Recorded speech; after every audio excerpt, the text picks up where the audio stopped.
So I'm going to be talking to you about Peat Hags and what we've learned over the years with the techniques that we use. So um, I'm assuming that everybody knows what a peat hag is, but just in case they've got a different name elsewhere, it's the vertical faces or sloping faces of bare peat that are just exposed to the elements. The technique that we tend to use generally most often is reprofiling and then revegetating them, either with overhanging vegetation that's already in existence or borrow pits, or we use moss-rich mulch, which is heathrush. We just had to change the name of it slightly. And that tends to do the job in most circumstances.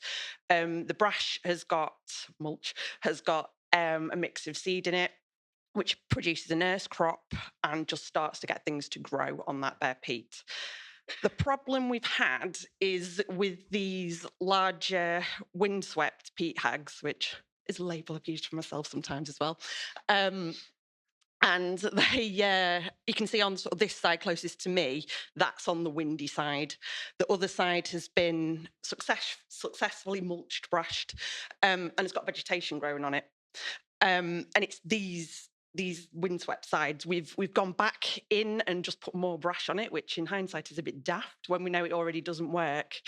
So we've had to rethink things. One of the initial techniques we used was to put geotextiles on them, which does work in some circumstances, but has its own issues. It can be expensive.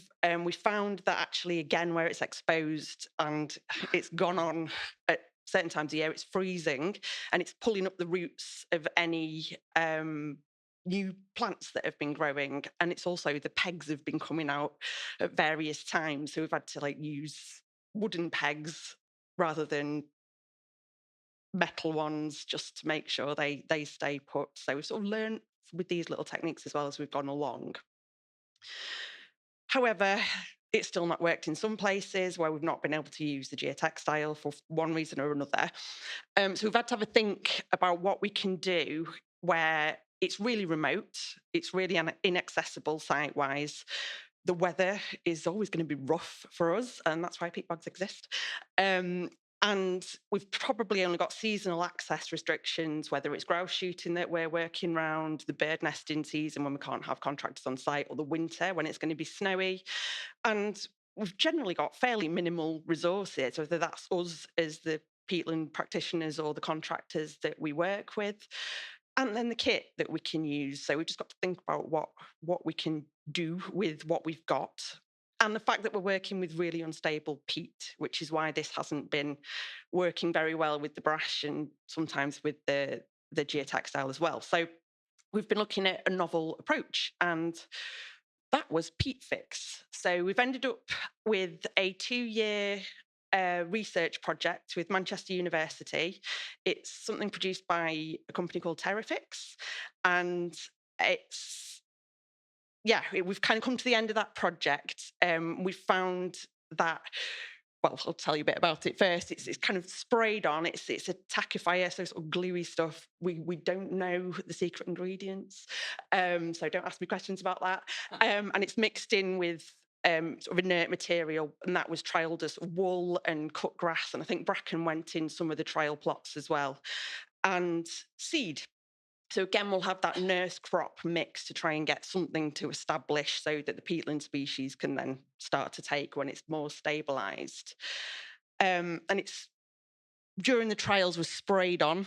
You need the water in there as well, so it's kind of like hydroseeding.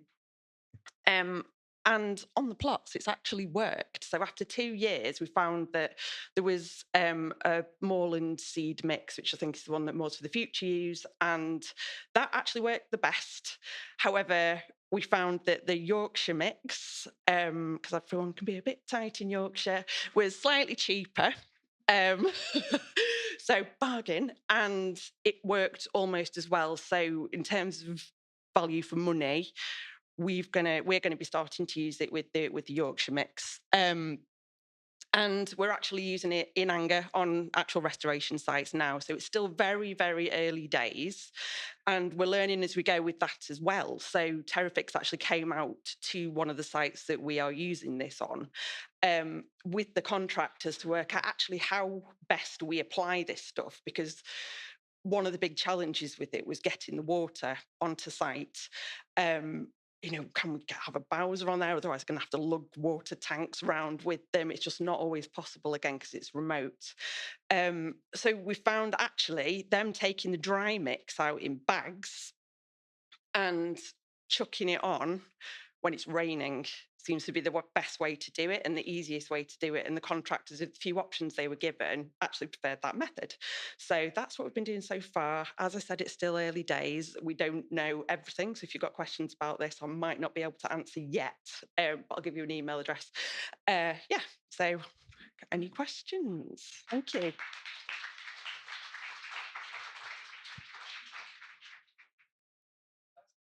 Yeah, really interesting. Great to see. We have the same struggles as well. There's Yeah. parts of our sites where just nothing is working. So it's really interesting to see you trialing a new approach. I'm interested in how's it handling frost heave. So far, so good. So that's been part of the problem with these exposed hags as well. With the geotextile, it's almost been like freezing as a solid mat and ripping everything up sometimes. So far, it seems to have been working on the trial plots. They've been in for 2 years, and pretty quickly they had the nurse crop growing out of the mix. So we've been through some rough weather with it, but we've not had a whole winter on an actual site where we've used it. Okay.